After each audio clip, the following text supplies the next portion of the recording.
जय हिंद दोस्तों, कर्मा क्लासेस में एक बार फिर से आपका स्वागत है। आज हम लोग पढ़ेंगे विदेशी विवरण। ठीक है, विदेशी विवरण में हम लोग पढ़ेंगे कि कौन सा पहले आया था, कौन सा बाद में आया था, कौन से लेखक, यूनानी लेखक आए थे, अरबी लेखक आए थे। ठीक है, तो उन्होंने क्या कहा, हमारे भारत के प्राचीन इतिहास के बारे में क्या क्या जानकारियां दी। तो आइए जानते हैं। सबसे पहले यूनानी लेखक के बारे में जानते हैं। ठीक है, यूनानी लेखक, सबसे पहले यूनानी लेखक के बारे में जानते हैं। कौन था? तो हेरोडोटस। ठीक है, हेरोडोटस। और मन लगा के पढ़िए, नहीं तो हो जाइएगा सोडस। ठीक है, तो माइंड को यहाँ पे कंसंट्रेशन करिए और आगे चलते हैं। हेरोडोटस के बारे में आप लोग जानते होंगे कि इतिहास का पिता किसे कहा जाता है? इतिहास का पिता किसे कहा जाता है? तो हेरोडोटस को कहा जाता है। ठीक है, और ये अपने ही नाम पे एक हिस्टोरिका, ठीक है, हिस्टोरिका, ये इतिहास की एक पुस्तक है। ठीक है, इतिहास की एक पुस्तक है जिसके रचयिता कौन थे? हेरोडोटस थे, और इसीलिए इन्हें इतिहास का पिता भी कहा जाता है। हेरोडोटस के हिस्टोरिका पुस्तक में किसका वर्णन मिलता है? तो भारत और फारस के संबंध। ठीक है, भारत और फारस के व्यापारिक संबंधों का वर्णन मिलता है इस पुस्तक में, हिस्टोरिका पुस्तक में। तो पहला क्या मैंने कहा? विदेशी विवरण। विदेशी विवरण सबसे पहले यूनानी लेखक। यहाँ से एक क्वेश्चन और बन सकता है कि निम्नलिखित में से हेरोडोटस कौन से लेखक थे? यूनानी थे, अरबी थे, ईरानी थे। ठीक है, तो ये एक हेरोडोटस कैसे लेखक थे? यूनानी लेखक थे। और हेरोडोटस ने कौन सी पुस्तक लिखी थी? हिस्टोरिका, जिसमें वर्णन किसका मिलता है? भारत और फारस के व्यापारिक संबंधों का। ठीक है, यही कारण है कि इतिहास का पिता किसे कहा जाता है? हेरोडोटस को। दूसरे ईरानी लेखक कौन थे? मेगास्थनीज। बहुत पॉपुलर नाम है मेगास्थनीज। ठीक है, मेगास्थनीज। एक बस छोटा सा ट्रिक है, मोसे मौर्य। तो मेगास्थनीज किसके शासन काल में भारत आया था? तो चंद्रगुप्त मौर्य के शासन काल में आया था। ठीक है, चंद्रगुप्त मौर्य के शासन काल में भारत आया था। और ये राजदूत किसका था? मेगास्थनीज राजदूत किसका था? तो ये राजदूत था सेल्यूकस निकेटर का। ठीक है, सेल्यूकस निकेटर का राजदूत था। कौन? सेल्यूकस का राजदूत कौन था? मेगास्थनीज। और किसके दरबार में गया था? तो चंद्रगुप्त मौर्य के दरबार में गया था। ठीक है, इसकी एक पुत्री थी कार्नेलिया। इसकी पुत्री का नाम था कार्नेलिया, जिससे विवाह किया था चंद्रगुप्त मौर्य ने। एक लड़ाई लड़ी गई थी। ठीक है, उसमें चंद्रगुप्त मौर्य जीत जाता। वो जब चंद्रगुप्त मौर्य जब शुरू करेंगे तो उसमें डिटेल से चर्चा होगी इसकी। फिलहाल यहाँ पे आते हैं। मेगास्थनीज यूनानी लेखक था, और मेगास्थनीज किसके शासनकाल में भारत आया था? चंद्रगुप्त मौर्य के शासनकाल में। और ये राजदूत किसका था? सेल्यूकस निकेटर का। इसने भी एक पुस्तक लिखी थी। ठीक है, मेगास्थनीज में भी एक पुस्तक लिखी थी, जिस पुस्तक का नाम था इंडिका। ठीक है, एक क्वेश्चन आता है दोस्तों कि मेगास्थनीज ने चंद्रगुप्त मौर्य के समाज को कितने वर्गों में बांटा था? तो 7 वर्गों में बांटा था। ठीक है, 7 वर्गों में बांटा था। ठीक है, आगे चलते हैं।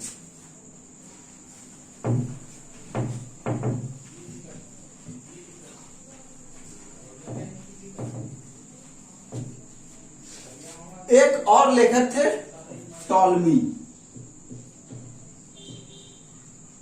ये कब भारत आए थे? ये भी यूनानी लेखक थे। ठीक है, और टॉलमी कब आए थे भारत? 150 ईस्वी। ये डेट याद रखिएगा। ठीक है, कभी कभी एग्जाम में दे देता है मिलाने के लिए कि पहले कौन आया था, बाद में कौन आया था। ठीक है, वो भी मैं बताऊंगा। फिलहाल यहाँ पे आइए। टॉलमी थे, यूनानी लेखक थे, और इससे हमें किस चीज की जानकारी मिलती है? इन्होंने क्या किया?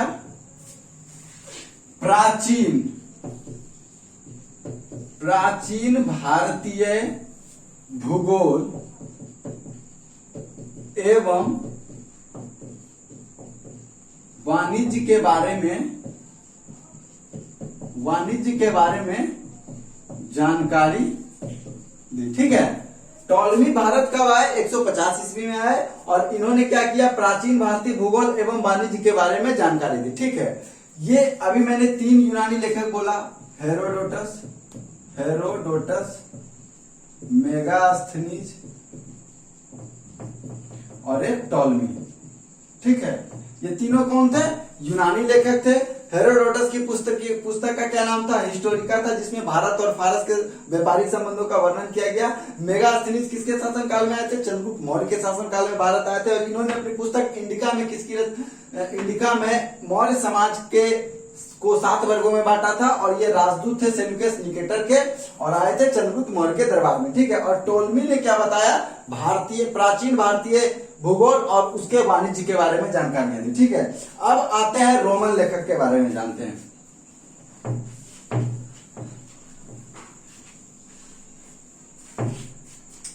रोमन लेखक के बारे में जानते हैं, यूनानी के बारे में जाने, रोमन के बारे में जानेंगे, फिर अरबियों के बारे में जानेंगे। ठीक है, तो रोमन लेखक एक थे प्लिनी। बहुत अच्छी पुस्तक है, ये पुस्तक लिखे थे नेचुरल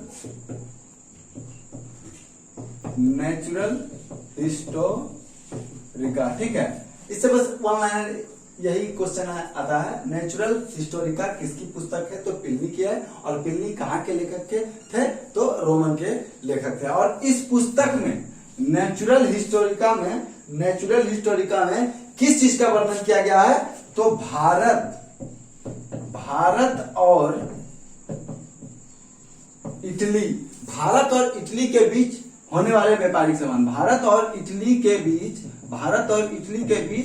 होने वाले व्यापारिक संबंधों के जानकारियां मिलती है किस पुस्तक में, नेचुरल हिस्टोरिका में। और ये पुस्तक लिखी थी किसने, प्लिनी ने लिखी थी। ठीक है, अब आते हैं चीनी लेखक के बारे में जानते हैं। ठीक है, तो प्लिनी के बारे में क्या पढ़ा आप लोगों ने दोस्तों, कि प्लिनी जो है वो एक रोमन लेखक थे, और उन्होंने अपनी पुस्तक नेचुरल हिस्टोरिका में किस चीज का वर्णन किया, तो भारत और इटली के बीच व्यापारिक संबंधों का वर्णन किया। अब आते हैं चीनी लेखक। चीनी लेखक में सबसे इंपॉर्टेंट पता है क्या है, फाहियान। ठीक है, और फाहियान इंपॉर्टेंट इसलिए रहता है क्योंकि वो चंद्रगुप्त द्वितीय के दरबार में, यानी कि वो गुप्त वंश से संबंधित रखते थे। ठीक है, इसीलिए फाहियान ज्यादा इंपॉर्टेंट है। और कभी कभी मतलब बच्चा कंफ्यूज किसमें करता है, एक है चंद्रगुप्त मौर्य।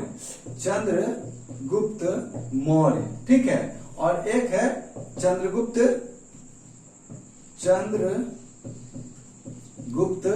द्वितीय। ठीक है, तो ये मौर्य वंश का, ये गुप्त वंश का। लेकिन थोड़ा सा कंफ्यूजन कहां पे बच्चा कर देता है, पूछ देता है कि मेगास्थनीज किसके दरबार में आया था, और एक पूछ देता है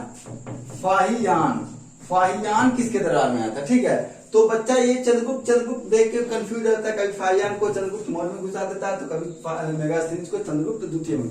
तो ऐसा कुछ नहीं करना है, मो से मेगास्थनीज, मो से मौर्य। मेगास्थनीज किसके दरबार में आया था, तो चंद्रगुप्त मौर्य के दरबार में। और फाहियान रही, तो जब एक याद है तो दूसरा तो ऑटोमेटिकली याद रहेगा, और नहीं याद करिएगा तो चल जाइएगा 4 नंबर में। तो आइए यहाँ पे ध्यान देते हैं, तो फाहियान किसके दरबार में आया था, चंद्रगुप्त द्वितीय के दरबार में। ठीक है, और ये राजदूत किसका था, चंद्रगुप्त द्वितीय के दरबार में आया था। ठीक है, इसकी एक ग्रंथ है, ये एक पुस्तक की रचना किया था, पुस्तक बोलिए ग्रंथ बोलिए। ठीक है, फूकोकी। ठीक है, फूकोकी, ये इसके पुस्तक का नाम है। ठीक है, जैसे मेगास्थनीज इंडिका लिखा था, उसी तरह फाहियान क्या लिखा था, फूकोकी। ठीक है, और इसमें क्या मिलता है वर्णन, ये गुप्त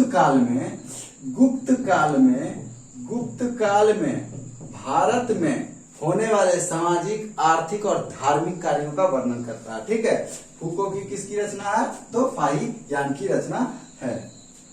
आगे चलते हैं दोस्तों, मैंने ज्यादा कुछ नहीं बोला, मैंने बस यही बोला कि फाहियान किसके शासनकाल में भारत आया था, तो चंद्रगुप्त द्वितीय के शासनकाल में भारत आया था। और उसकी पुस्तक का क्या नाम है, तो फूको की नाम है। ठीक है, उसके बाद एक थे होनकर। ठीक है, देखिए ना, हुएनसांग आया था हर्षवर्धन के शासनकाल में,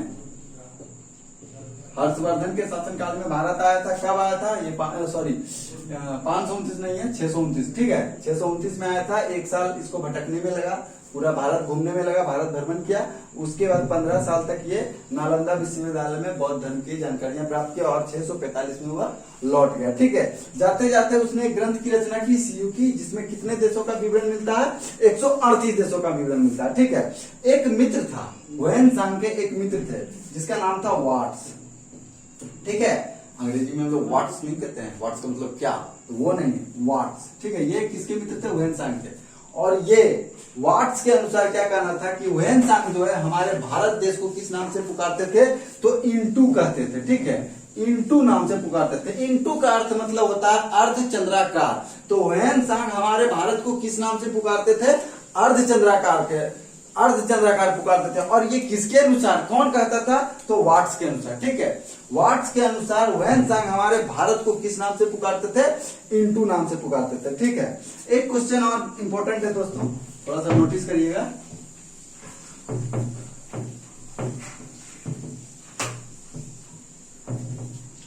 ह्वेनसांग के अनुसार, ह्वेनसांग के अनुसार सिंध का राजा कौन था? सिंध का राजा कौन था? ठीक है, ह्वेनसांग के अनुसार सिंध का राजा कौन था? कौन था? शूद्र था। ठीक है, कौन था? शूद्र था। आगे चलते हैं, अब आते हैं अरबी लेखक के बारे में। ठीक है, अरबी लेखक के बारे में जानते हैं। ये सब चीनी लेखक थे, अब अरबी लेखक के बारे में जानते हैं। ठीक है, अरबी लेखक के बारे में जानते हैं। ठीक है, एक लेखक था सुलेमान। सुलेमान जो आया था कौन सी शताब्दी में? 9वीं शताब्दी में। ठीक है, आप याद रखिएगा ह्वेनसांग कब आया था? नोट करिएगा, ह्वेनसांग कब आया था? 629, यानी कि इसको कह सकते हैं 7वीं शताब्दी। ठीक है, कब कह सकते हैं? 7वीं शताब्दी। 600 से लेकर 699 तक हो गया 7वीं शताब्दी। ठीक है, और यही 700 हो गया, तो 700 से लेकर 799 तक ये हो गया हमारा 8वीं शताब्दी। तो 629 का मतलब 7वीं कह सकते हैं। ठीक है,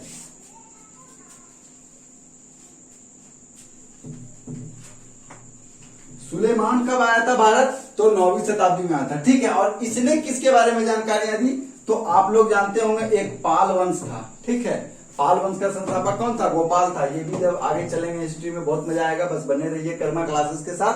तो पाल और प्रतिहार शासकों के बारे में इन्होंने जानकारी दी थी। पाल और प्रतिहार शासकों के बारे में इनसे जानकारी मिलती है। किनसे?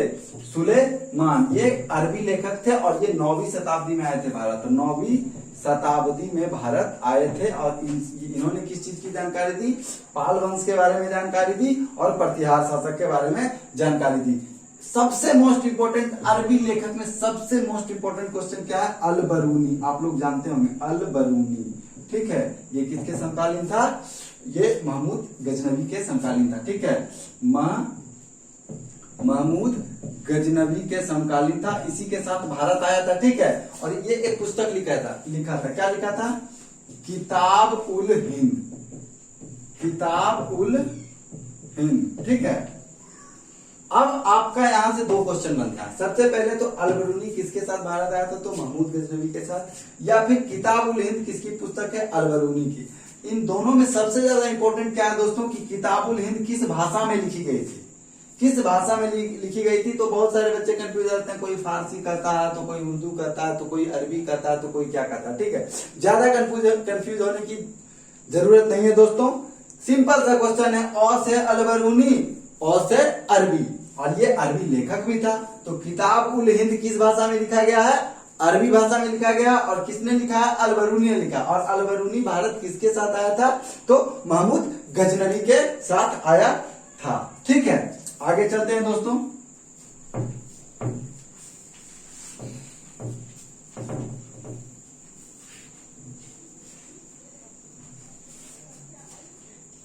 एक लेखक था इब्न बतूता। इब्न बतूता जो आया था कब? 1333 में। ठीक है, अब पता करिए 1333 में कौन से राजा का शासन था? तो MBT। एम का मतलब हो गया मोहम्मद, बी का मतलब हो गया बिन और टी का मतलब हो गया तुगलक। MBT मोहम्मद बिन तुगलक। जब गुलाम वंश आप लोग पढ़िएगा ना, जब गुलाम वंश में आप लोगों को पढ़ाऊंगा बहुत मजा आने वाला है दोस्तों, बस बने रहिए। और MBT तो ये तो छोटा सा, बस छोटा सा क्लू है, इसमें बहुत सारे क्लू हैं जो आपको डायरेक्ट माइंड में आएंगे और इससे क्वेश्चन आप कभी भी भूलिएगा नहीं, ठीक है। तो बने रहिए हमारे कर्मा क्लासेस के साथ। तो आइए देखते हैं इब्न बतूता किसके शासनकाल में भारत आया था, तो मोहम्मद बिन 1333 ईस्वी में आया था, ठीक है। और ये मोहम्मद बिन तुगलक के शासनकाल में आया था, ठीक है। और इसकी पुस्तक थी रहला, ठीक है। इब्न बतूता की पुस्तक क्या थी, रहला थी, ठीक है। फिर उसके बाद एक था मार्को पोलो। मार्को पोलो कब आया था, तो 13वीं शताब्दी में आया था, ठीक है। 13वीं शताब्दी में आया था। और ये भी किसी न किसी वंश में या किसी राजा के शासनकाल में आया होगा। तो ये पांडे देश की यात्रा पे आया था, ठीक है। पांडे देश की यात्रा पे आया था, पांडे देश की यात्रा पे आया था मार्को पोलो, ठीक है। एक था तिब्बती लेखक। तिब्बती लेखक कौन थे, तारानाथ, ठीक है, तारानाथ। इससे सिर्फ एक ही क्वेश्चन आता है कि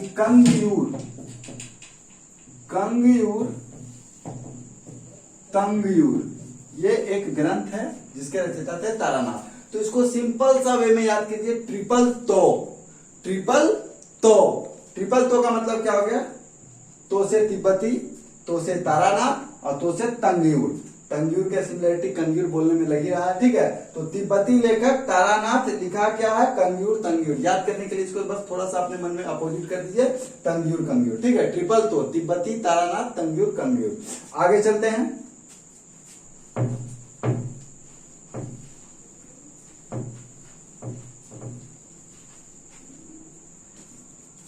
एक थे डाइमेकस, जो आए थे बिंदुसार के दरबार में, ठीक है। डाइमेकस थे जो आए थे बिंदुसार के दरबार में। और ये राजदूत किसका था, तो